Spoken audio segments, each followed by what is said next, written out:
Hi, I'm Lise Colucci. I'm one of the life coaches at Queen Being. And today I am going to help you by talking about ways. Sorry, let me start that over. Hello, everybody. I'm here to talk to you about the discard. Okay, I think I have strange. It's like not syncing up. Am I plugged in right? I am. Okay, gonna keep going. What is happening? Technical issues here. Okay, fixed. All right.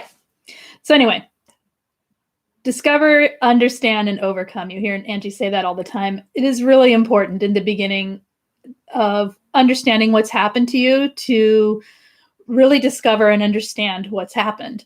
That after a discard, there are so many questions that come up and so many confusing and horrible things that you think in your own head. And we'll talk about some of those. Hello, Shastina, Jack Lumen, Mo Cowboy. And that's it. Hello. And Deborah. Hello, Deborah. How are you? So the discard. Or if you've chosen to leave a narcissist, these things can still come up. There's still here. I'm just gonna go to my notes because my brain isn't firing fast enough right now. Okay. Fuzziness gone. Okay, no, it was me. Good. You see clarity and sanity. Well, that's good. Okay. Everyone's saying hello to one another. I'm going to keep going here. So we know that it's not easy to have a relationship with a narcissist end however it ends, right? It's not a normal breakup in any way, shape, or form, no matter how it ends. And so some of the things that people go through, you may have all kinds of things go on in your mind that are never things you've thought before if you've had breakups with like more healthy relationships in the past, or just have had people come in and out of your life. It's nothing like it is when it's with a toxic person, and especially if it's been a long enough relationship where you're deeply trauma bonded to that person. So here's some of the thoughts people might have. Let's just run through them like a list and see if this resonates with anyone, okay? And if you have any to add to your own while I'm talking, if I don't miss it, I will look over and add yours too. So let's listen to these. I don't know where to start. I don't know how to heal. I don't know what to think. I don't even know what happened. I don't know where to begin. I don't know what I did wrong. I just feel totally lost. I have no one. I must have done something to deserve this. How could it all have been a lie? How could he say or she say that they love me and then do something like this? I don't even know who I am anymore. No one understands what I've been through. No one believes me about how bad it really was. My friends just say, get over it. You're better off without them. Let's see what else here. It feels like they don't understand. My friends, they can't understand what I've been through. Was it really as bad as I thought it was? Did something about me change? Did something about the relationship change? What could I have done differently? Was this my fault? Are all men or women toxic like this? I must deserve this hurt. I'm not enough. I will never be happy. Will I? Why do I miss them even though they're always so unkind to me? Was I the abusive one? So can you guys think of anything else to add to that list of absolute confusion? I mean, the main thing people say when people come for coaching and they are in crisis or they have just been discarded is why. Why is this person really a narcissist? Was it as bad as I thought it was? Can I tell you what happened, and will you tell me, is that really abuse? The need for validation is huge, and after a discard, it's so confusing, and you basically feel alone and lost. And yeah, so let's see. I'm going to read here what you guys said. Okay, you're not replying to me, you're talking to each other, so that's cool. All right. Anyone else have anything they want to add to that list of how people come into feeling, or how people feel rather? Oh yes, okay. Butterfly Mama's saying you second guess yourself. Yeah, I have this down here too to get into, because understanding what happened and why those kinds of feelings. I mean, who has a breakup and thinks I wasn't enough? usually it's this happened, that happened, I had this feelings, they had that feelings, it didn't work out. I mean, healthy relationships, it makes no sense to feel so completely guilty and so completely at fault, Anyway, let's see. I was not going to repeat your combo. No. No, I'm trying to talk about this topic because it's a place when people are in it that is so vulnerable and they feel so lost and alone that I want to make sure people have something to turn to. I mean, there's plenty of videos to turn to, but something specifically today for anyone out there needing it. So when you're with a narcissistic person or anyone who's toxic, the reason that these kinds of questions come up is they've twisted the truth so much and they've completely basically made you feel at fault usually, or they've twisted the truth and tried to not hold any accountability for their own actions. And so you're either frustrated, you're confused, there's all kinds of things you feel, but the blame shifting that happens, it's like they're so striking and exacting with it that you begin to believe it yourself. And so not even logic can get through that, because by the time you are in this kind of situation, you're trauma bonded and the cognitive dissonance is really strong. So your heart's saying one thing, your head's saying another. And the confusion, it's really deep. It's a deep confusion. So logic is great. You can say, oh, that wasn't true, but then I feel this. Like a lot of people will say, but I know he's terrible or she's terrible, but I love them. So you can see that it's not just a simple answer, right? So what are we saying here? So how exactly does it apply to narcissistic parents? Well, it applies to any narcissistic. It applies to any situation where you're trying to leave a toxic person. If you're not leaving them, it doesn't apply. I'm talking about a discarder when you leave them. I'm not talking about dealing with them and staying in their lives. So if you've left one, it doesn't matter what the nature of the relationship is. There's always manipulation and deception and confusion. It's actually probably, I won't want to say it's harder with a parent. It's just different. There's a different kind of difficulty to it because there is the shame that comes from not sticking by your family, so to speak, if you do leave and discard, or if you leave, or if they discard you or go completely silent on you for long periods of time. There's the shame of not living up to a family standard. Does that make sense? So I'm sure it's different. I mean, it is different, but it's similar in how it can affect you and the kinds of questions you might ask yourself and in ways to get over the hump towards healing, right? So, okay.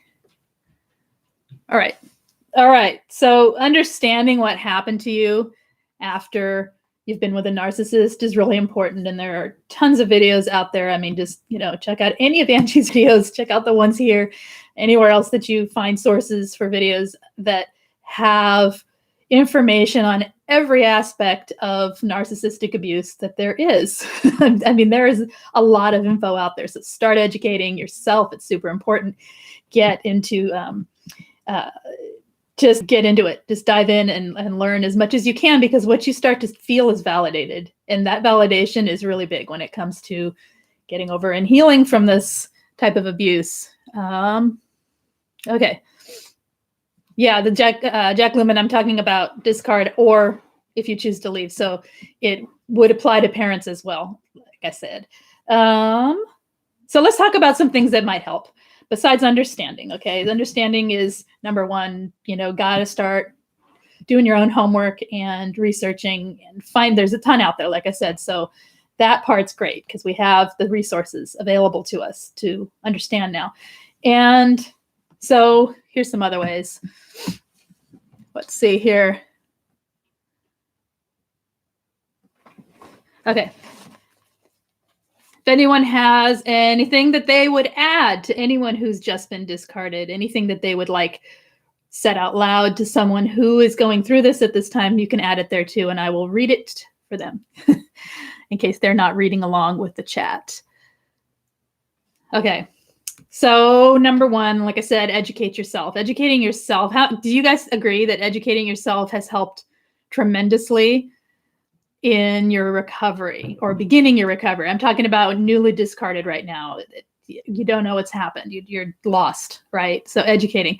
Get a coach or therapist, says Deborah Thurman. Yes, I have that down here as well, and we'll talk about that. So number one, if you can, go no contact.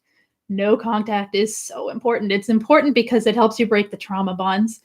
Exposure to a narcissist or back to the toxic person in any way, even peeking at their social media pictures, whatever.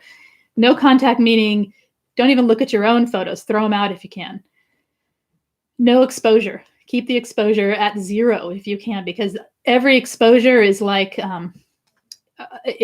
there's a lot of videos on trauma bonding, and I can link those as well. But basically, understanding that you're bonded not only at an emotional level, but on a chemical level in your body because of the way trauma bonds work. So any exposure is basically toxic to you and will make it more difficult to get past this first part of healing.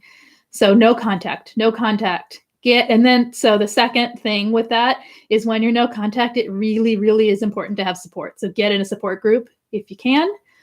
SPAN is available. Spanly Home, if you do not like Facebook, is available, and there's a small fee for that one, but Span on Facebook is free. And it's a great community of support, so check that out. And then, like Deborah said, getting a coach or therapist, being able to talk it through. And this goes with another point too. Having support, having someone you can trust. So telling your friends can be okay, but friends may not understand and family may not understand. So unless someone's been through this, it can be really difficult for them to understand. People just don't grasp what no empathy means. Like they can't grasp it on a level of how it feels. And it's very difficult for people. And they may try and they may love you, but they may not get you. So make sure you have support from people who get it, okay? And then another point is get the hurt and the toxic out of you. Just do what you can to get it out. Journal. Get on the support groups, like I said. And Deborah is saying start small and get in touch with you. That's right. And this is part of it too. Journaling and getting in touch with how you're feeling and what you're actually just processing on paper can help a lot. Getting with a coach or therapist, like I said. And what you had another point that I wanted to make here, but I can't remember it now. Things that can help get it out of your body are things like exercise, walking, dancing, moving, singing, anything like that to help your body. It affects every part of you. That's the problem. It's not just a thought thing, like I think this person's bad, I should walk away. It's way, way beyond that. It's in your body, it's in your emotions, it's in your head, it's in your soul, really. It's everywhere. So getting it out in any way you can, in every part of your being, you move it through, exercise, like I said, for the body. Singing can help on multiple levels, or just making sound. So, okay, journal or write out or cut out pictures. Oh, I like that. Get in touch with nature and go on walks in the grass. That's what Deborah's full of the good ideas today. Hello, Misty. Friends, only if they aren't mutual, because they can turn into flying monkeys. Correctly. Yeah, be careful who you trust with the information, friends-wise. Keep it really separate, like as far removed from the narcissistic person as you can. Like no connection is the ideal. And then again, if the person doesn't understand what you've been through, just, thank them for listening and move on to people who do. And like I said, there's support groups out there. So there are people, you're not alone in this. That's an important thing too, to remember that you're not alone in this, that you're not all on your own. It can totally feel isolating and like you have no one. So make sure you check in with people and you're not, so that you're not alone. Let's see here. Dancing with myself for now. That's right, Butterfly Mama. And you've got your butterfly wings to dance with too. Let's see. You've been doing bar, says Deborah's been doing bar exercise, and you're looking into Zumba. Excellent. So you see, it does help. It helps to get it out of your body. And especially if you have anxiety, moving your body is useful. So start getting really serious with self-care. That's the next point. We aren't really taught what self-care is. in our culture, we're not taught how to, or in a lot of cultures really, we're not taught to care for yourself the way you would care for someone else. And if you have been a people pleaser of any kind, then you have likely put yourself last for the duration of this relationship, if not longer in your life. So learning to put yourself on the top of the list for care is important. It's important to pay attention to what nurtures you and allow yourself the time that you need to get over this and to heal. That this isn't a fast process that, you just feel better the next day. It takes time and it takes effort on your part, putting back towards yourself. Okay. So if, with self-care, if you don't know where to start, ask in support groups for some tips and ideas. I have a self-care coaching group that is actually starting next week. If anyone needs that, it's available, and I can link it below, or you can find it in the links. I think I already may have it up there, but excuse me. But Deborah says selfishness is not a bad thing. Selflessness is. Okay. Yes. Well, and self-care is actually, to me, it's neither. It's a necessity. It's a necessity for healthy living. People who are happy and healthy in their life know how to take care of themselves. It doesn't mean you have to be, it doesn't mean you can't do things for other people, in your life. It just means you're putting yourself on the equal playing field, and, you're viewing yourself as equal to others instead of beneath others or not worth anything. Building self-care builds your self-worth in ways that are not mental. That makes sense. They're not thought processes that lead you there. It's just a felt sense of having self-worth. So how do you tag someone? I am not sure. Someone can explain. Hello, Martha. I don't know. Mo Cowboy says that fantastic advice, making a list of healthy, soothing tools like dancing, nature, hugging trees. So when the waves of pain occur, I don't use the unhealthy soothing agents. Yes, self-care it's a lot. And when the group starts next week, I'll have it more in my head. I haven't done it in a couple months. So if you're interested in that, anybody get a hold. You can always email me if you need it. Of course, I'm having sounds on my phone. I don't know why, but anyway, okay. So let's see. Mo Cowboy says, mature people take care of themselves. Adult children seek others to care for them. That's right. We have to learn to do that for ourselves. And it does speed up this really horrible part of the healing process. Okay, gonna move on. So it's important to understand that if you have been discarded, this was not your fault. This is the nature of being with a narcissistic person, that they are the ones who create the reality of the way the world works around them. They have a delusional sense of how the world should be. They idealize, we can go on forever about how it seems they think. However, they have likely been in a cycle of love bomb devalue, love bomb devalue, love bomb devalue. They may have thrown some silent treatments in there that lasted long enough to feel like a discard. And then there's finally the final phase, which is the discard, which we know isn't the final phase, because then begin the Hoovers, and that's a whole nother thing. And there's a whole video on that from last week. So you can go watch that if that's needed. But for now, talking about the discard phase, this cycle was set up by the nature of how narcissistic people behave in relationships. They have the push-pull thing going, where they push you away and pull you back in, or vice versa. They pull you in, push you away, pull you in, push you away, until they finally, for whatever reason, and there's a whole lot of reasons. Oftentimes it's that the mask has fallen off enough where they can't hide, and they're forced to be accountable, and bam, they're gone. And I mean, there's a lot of reasons, but there's one. So understand that actually it doesn't even really matter what their reason is.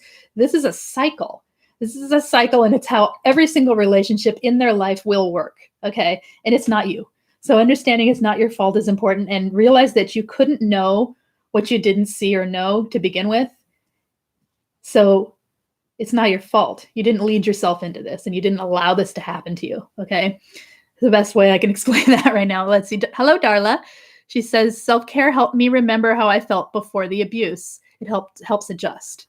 Right. And if you're in a situation where you've always had abuse in your life, it can help you see that there's something else besides abuse, because you start giving to yourself what you've always needed, and things begin to change. And slow change is good. We don't want fast change. If we had fast change, we'd feel like we're on another planet. So remember that it takes time to get, where you wish to be, and that's okay. That's normal. Let's see. Rebecca, hello. Seeking out others is okay as long as you aren't using them in a codependent way. Good people are especially important with learning to set up and enforce personal boundaries. Exactly. And, for a little later on, absolutely. I'm kind of, when I'm talking today, I'm really thinking of people who are newly discarded, like super newly discarded, or maybe in the middle of it, or thinking of leaving, and they're completely full of cognitive dissonance. They don't know what's happened, that kind of thing. So if I'm speaking a little more, within that frame of mind, then understand that's where I'm coming from today. So, but that's totally true what you said there. And that's totally true. Let's see.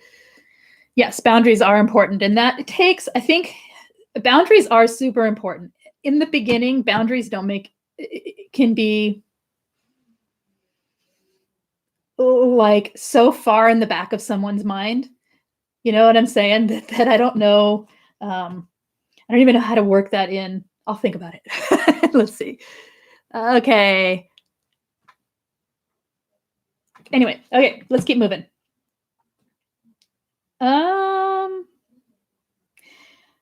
Okay, as time passes, so as the weeks go on, try and shift your focus to things that you like. Try and minutes in the day, even if that's all you can do. Try and find gratitude for parts of your life. You can start that at the very beginning. Gratitude lists are important. 10 things you love or like, and 3 things you love or like about yourself. Making those lists can help.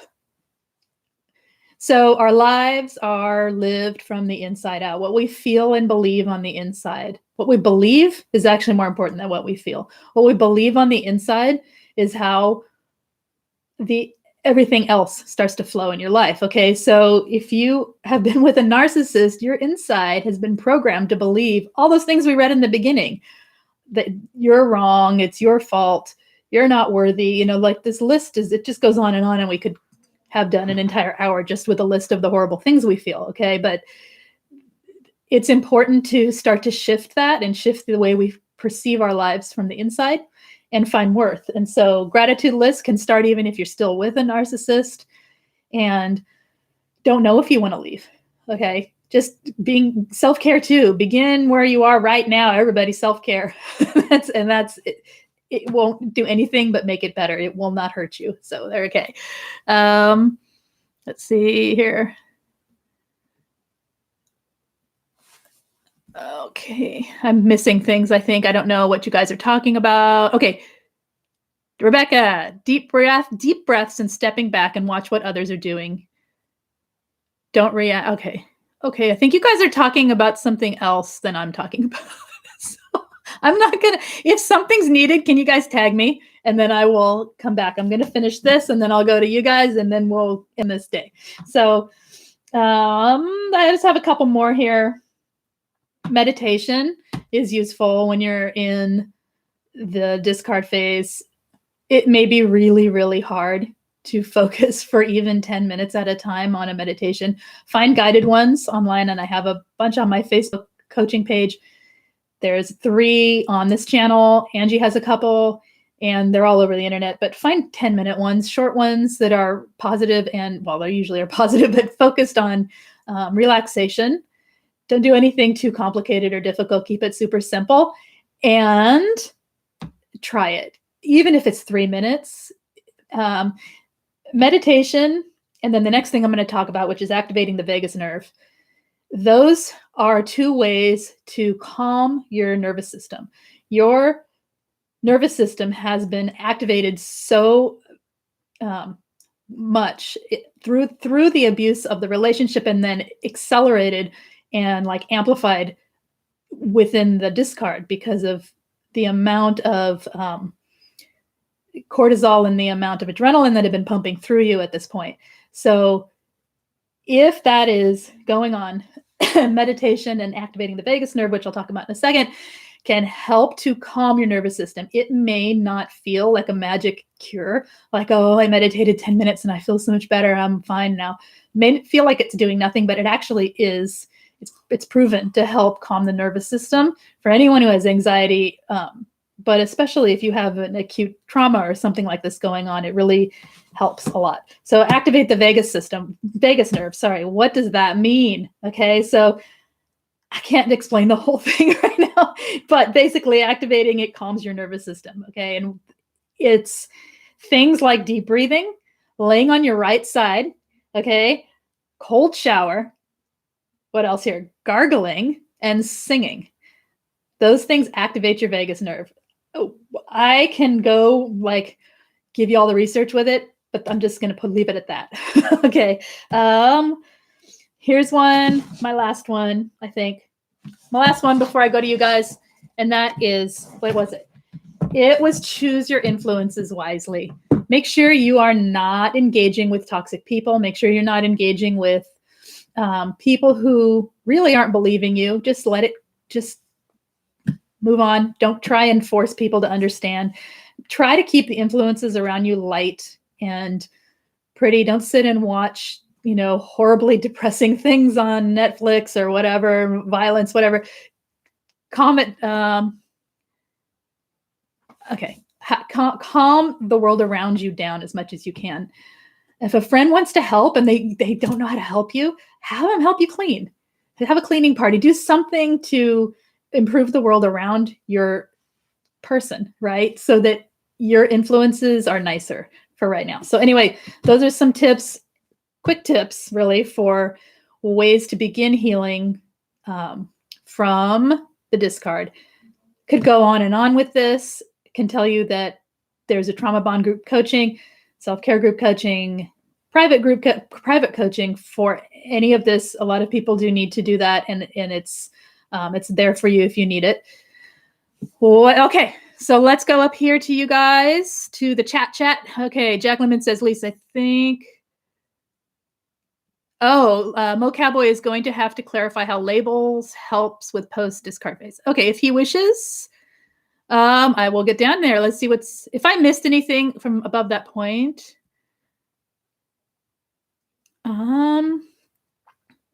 I'm not going to read all the way back through the chat right now. If I miss anything, please repeat it, and I will happily get to it. Self-care takes me to 5 p.m. every day to fully get dressed. Sheesh. Yeah, it's hard. It's not, none of it's a magic fix, right? It's about shifting your life to a more positive state so that your life can feel better, regardless of the outside. Okay, and then after a discard, that's kind of what it's like, right?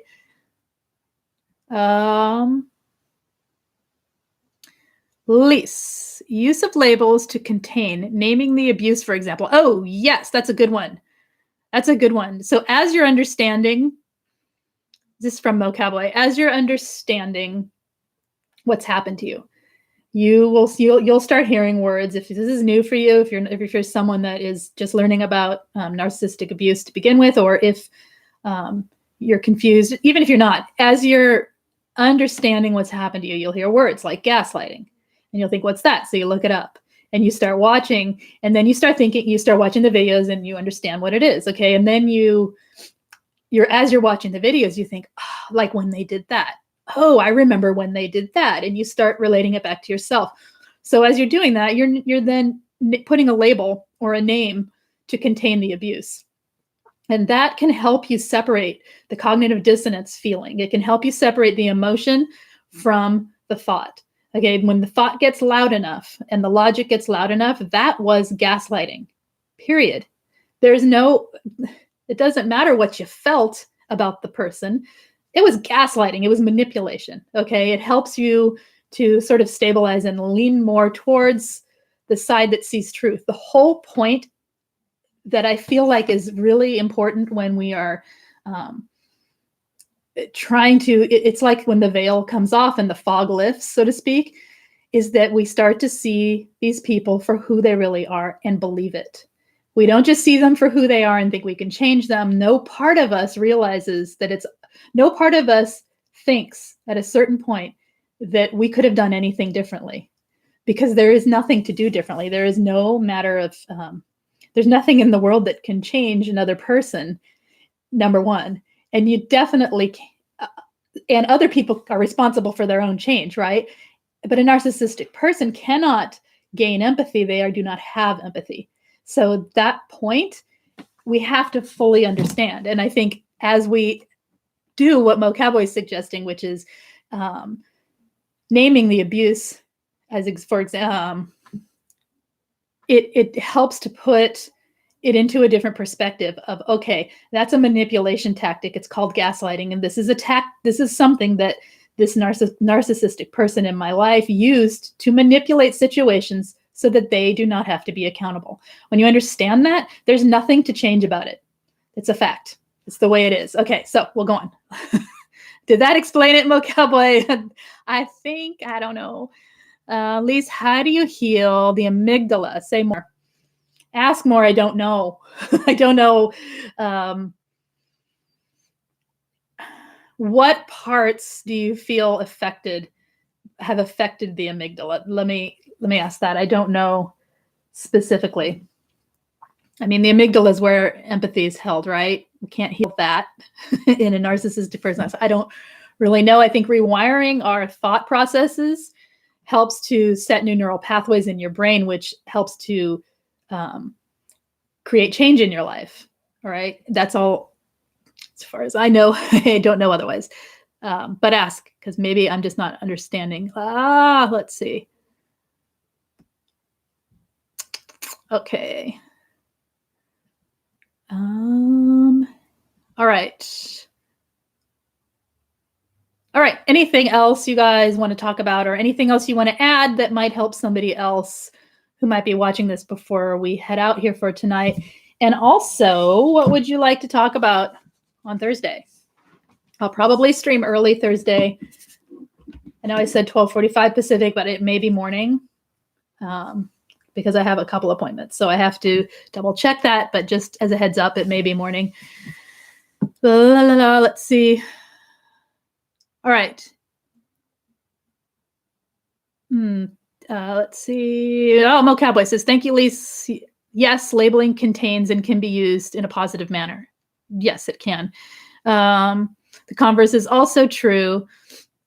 Like many things, the use of labels can be abusive by limiting. It can be, and it depends on, well, like I can go back to intention. That's my favorite topic. So the intention behind why you do anything can really lend to whether it's positive or negative, right?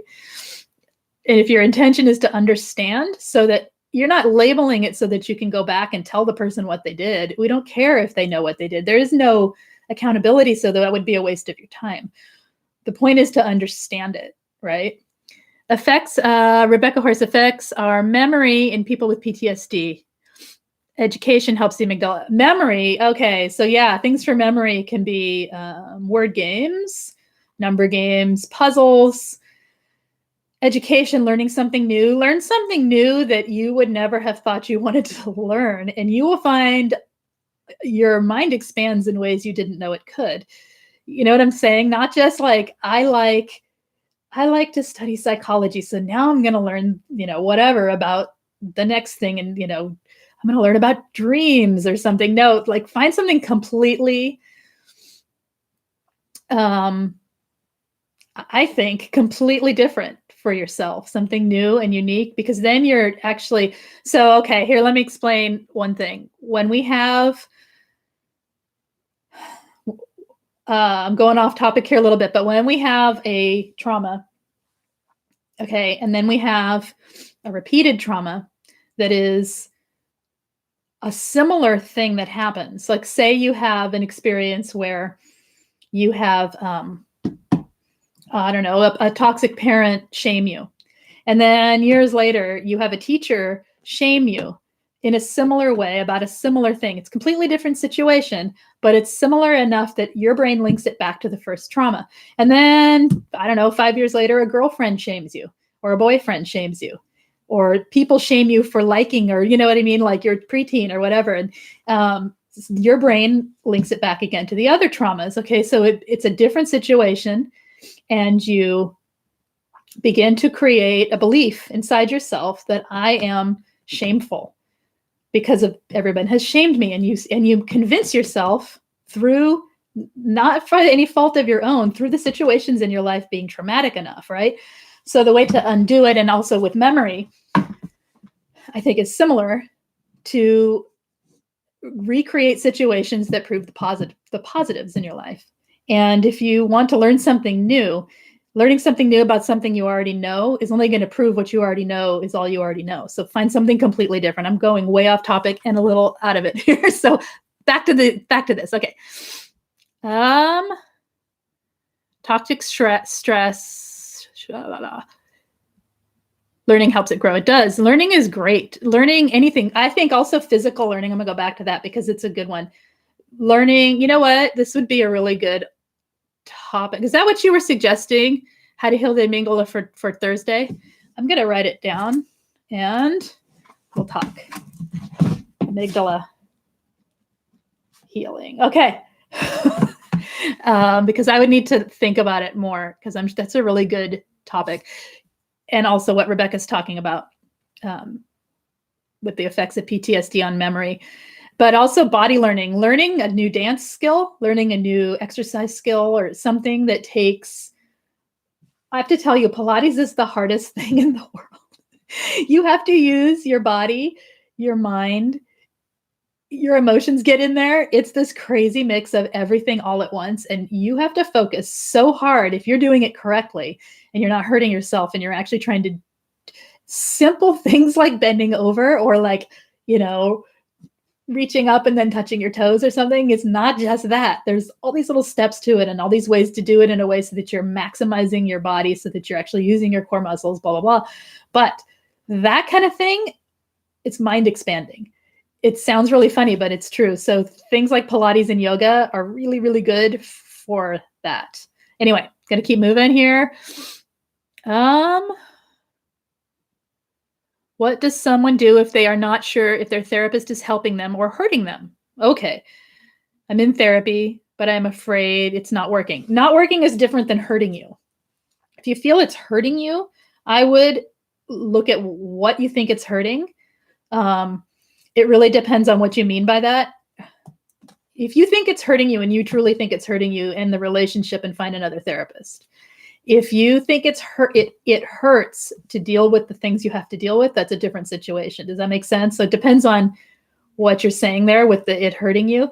If you feel like it's not helping you, we have to help ourselves. It could be the therapist's approach. It could be the connection that you have with the particular person. It could be that particular relationship has run its course and it's time to move to someone else. Or it could mean that you need to talk to the therapist and say, hey, this is not doing much right now. What do we do? These are the things I want to work on. Let's re-up this or find some other ways. It should be a safe enough relationship that you can talk to them. So I would say analyze what it is in your own mind, write some stuff down about what you think is or isn't working. And then it should be safe enough to talk to them about it and see if they can help you increase whatever it is you need to increase in your therapy, right? Or decrease or whatever it is.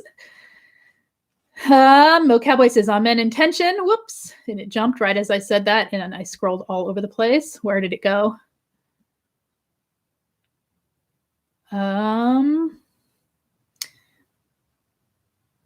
Get back to the Pilates, Martha. Even if it's online in your house, it's so good. It's so good. What foods do we need to eat for the repair and maintenance of the amygdala? Ooh, that's interesting too. Obviously I can't answer that off the top of my head unless I have been working on it, but oh, your therapist doesn't know about narc abuse. Okay, then perhaps it is a limited relationship, a limited therapeutic relationship, if that makes sense. Many therapists who are trauma informed are not necessarily narc abuse informed, and so they can only help so much, right? So it may be worth finding someone who is, or switching over to coaching or doing it alongside coaching if you need it, because it can be important. It is important to feel validated and heard and have someone understand the scope of what the narc abuse does to you and how it is to be with a narc. So it depends on, or you decide, okay, I'm not here for that part. If they're really great with some other piece, then you work on that piece. Does that make sense? It just depends on the relationship and the therapist. Let's see. Okay. Oh la la. I guess Lisa's is right to ask, is your progress? Oh, okay. Hello, Frankendoll. Let's see. You're welcome, Martha. Hello, James. Okay. Mo Cowboy said intention. Narcs can use plausible deniability in such, I didn't mean it that way. I was just joking. You are too sensitive to mask their intent. They sure can. You can't read someone else's intent. You can only know your own. You can assume, I don't want to say assume, you can get a sense of someone else's potential intent, and then you can ask them. And that's all you can do. And of course they're going to lie about their intent. So you can't look for intent when you're looking for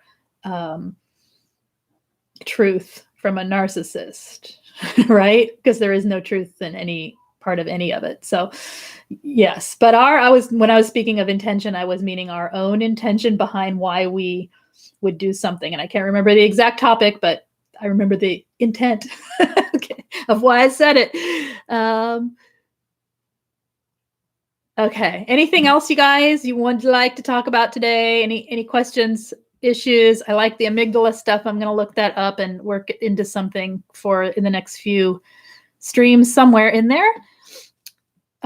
She had experience with EMDR and working towards doing that. Good. Try that out.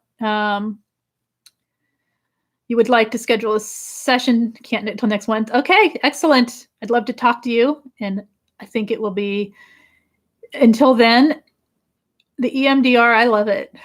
I like it a lot.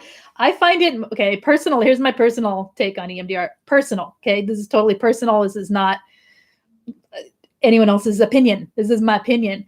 It works great for things that are acute, like triggers that are maybe you're getting flashbacks, that type of thing. Works great for that stuff. That, in my experience, I've had good luck with that, with EMDR. That's it. I know, be careful with it on one regard. Some people get highly triggered by it. One thing that when I had it done, she would make me sit there for a while after. She'd end about 15 minutes before the session was over and give me time, have me get a glass of water. She'd ask me to take a walk around the block after session before I drove. So that's just some tips if you do get it, to give yourself time to kind of reintegrate and kind of get back into life. Do a lot of things like, noticing what's around you, feel the air, get back into your body. So after EMDR, anyway, that's just my EMDR experience, but it is, let's see, intentions, not always easy to discern. In time will they tell. Be patient and evaluate the consequences of their actions. That's right. I'm going too fast, and you look at the chat. You are going way too fast. You look at the chat when we run out of questions to ask. Okay. Sorry. Okay.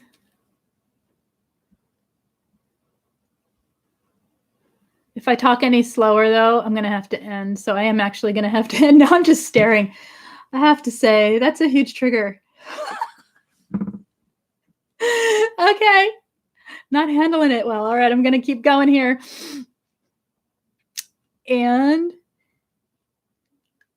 all right, looks like that's it for today. You're welcome. I'm glad it was helpful, Martha, and good luck to you with that. Let's see, anything else? Did I miss it? I am scrolling now, even if I'm going fast. All right, guys. So that's it. Anyone who has not subscribed, subscribe if you like this, if you want more, if you would like to talk. I am on here Tuesdays and Thursdays. I'll be adding a third day as anytime I can. Fridays, most likely. As I said, Thursdays normally 12:45 Pacific, but I will be early because I have appointments. So early on Thursday. I don't know what time yet. It'll be late morning. Not early morning, late morning Pacific. So it'll be more like late morning, afternoon in the rest of the country. Am I singing? Okay. All right. I hit a wall at the end and go, I guess I'm done. All right. It's okay. You're welcome. Thank you. You look forward to my smile. Let's see. Okay. Anything else? All right. Okay. Now I'm just laughing at myself, you guys. You're welcome to everybody. What was I saying? I was saying something. What was it? Okay. Anyone who's been newly discarded who's watching this, you're not alone, okay? You've got a huge community of people across the world who have been through what you're going through, and there's plenty of support out there. Head on over to Queen Being. Watch the videos on this channel. Go watch Angie's videos. Head over to SPAN on Facebook. Ask to join. Fill out the questions so that we know who you are, and we'll let you in. And either myself or another admin will admit you into the group, and you will see that there's lots of people here to support you. Share this with a friend if you feel like they're going through this. That might help someone else. Anything that you think would be helpful or kind or inspiring or anything at all, leave it in the main comments, not in the chat, so that as people watch this video, they can go down and read and get a little inspiration and a little love and care from all of you. And go ahead and hit subscribe if you haven't already. And I will see you all Thursday. Take care. Goodbye.